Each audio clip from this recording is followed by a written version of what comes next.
Thanks, Senator Baucus. You know, when I campaigned for this office, I had a real crazy idea.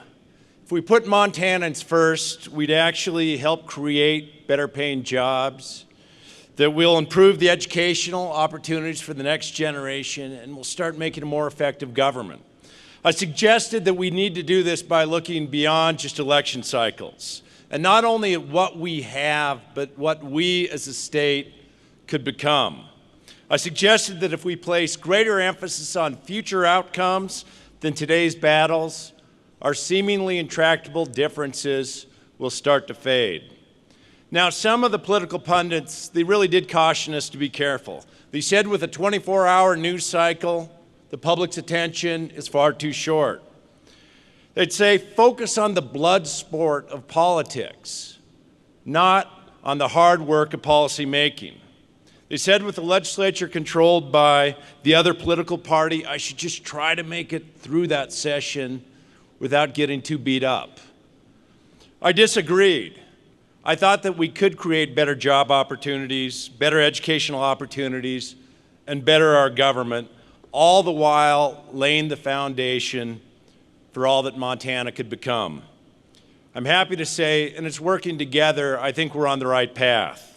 Working with the legislature, we lowered taxes for every single business in Montana, and we eliminated the business equipment tax for 11,000 small and medium-sized businesses that pay it. We shored up our retirement systems, becoming the first state in the country to do so without raising taxes.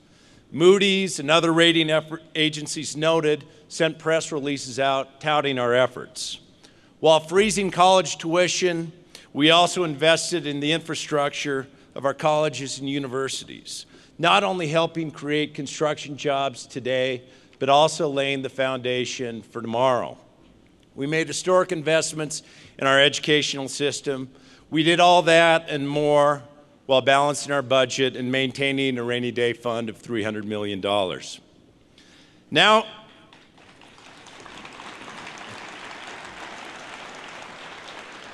Now and then I'll turn on the TV and I'll see one of my counterparts from another state talking about how he or she, they're trying to persuade a company to come with some sweetheart tax deal which will keep the company interested at least as long as the taxes are there. What they won't say when they're on CNN or Fox is that their state's budget is awash in red ink, their schools are failing, and their tax structure is driving businesses away. When I'm talking to businesses, here's what I say. You already know about our tax climate, top 10 in the country. I say, you know, we have more entrepreneurial activity per capita than any other state in the nation. And that comes from having a creative and dedicated workforce. I say we have state and local governments that are committed to being responsive. Businesses will play by the rules as long as they know what the rules are.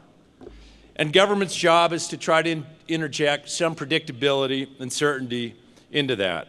I say that other states may try to learn from what we do here, but you can't reproduce or replicate quality of life.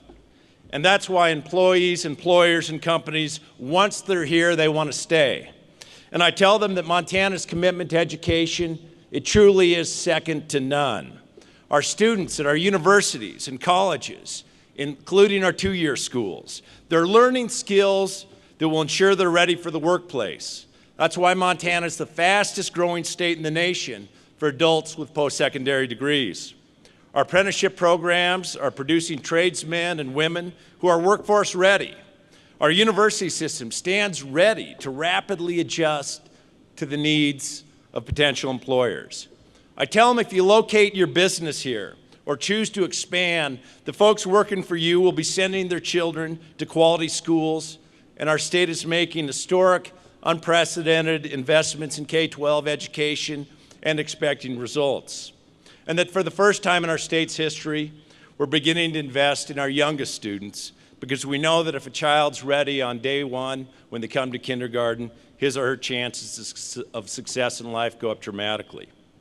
We know that there is no better workforce development program in the world than our public schools and universities. And the businesses that come here know that the state of Montana is committed to the next generation of workers, innovators, and entrepreneurs. In election years, you'll often hear one candidate or another promise to run government just like a business. There are many things that we expect of government that cannot be replicated by business. But we know there are things that we can do to make government more effective, and we shouldn't be afraid to take cues from the private sector. That's why earlier this year I launched the Main Street Montana project and tapped two of Montana's top business leaders, Larry Simpkins and Bill Johnstone, to lead that effort. The goal of the project is to build a business plan for the state of Montana, a plan that builds on our strengths as a state and tackles the challenges that have slowed business and wage growth in Montana for years. Any business looking at expanding or relocating to Montana would certainly put together a plan. It's high time the state did the same. I told Larry and Bill the first place that they really needed to look and turn to build this is the people of Montana, because they understand better than anyone what Montana businesses and workers need to thrive, and they have the knowledge to make this happen. Over the past few months, through a series of roundtable discussions and community surveys, the Main Street Montana project has engaged nearly 3,000 Montanans from all walks of life.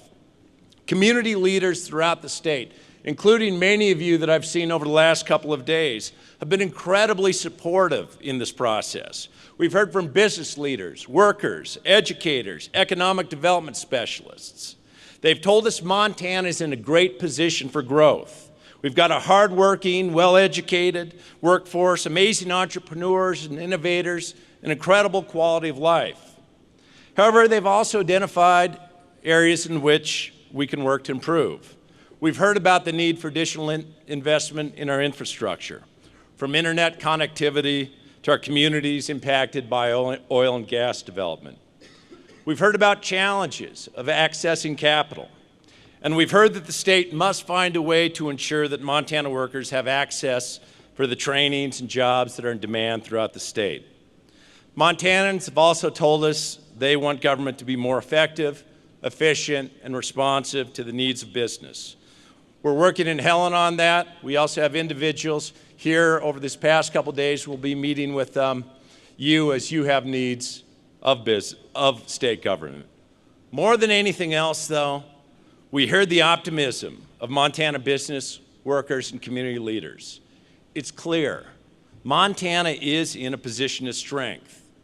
It's our responsibility to use that strength to continue to bring new jobs to the state, increase prosperity for businesses, large and small, and ensure that economic opportunities continue to grow.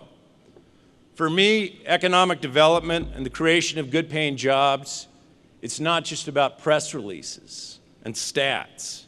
It's about the three little kids that I get to see every morning and often get to tuck in each night.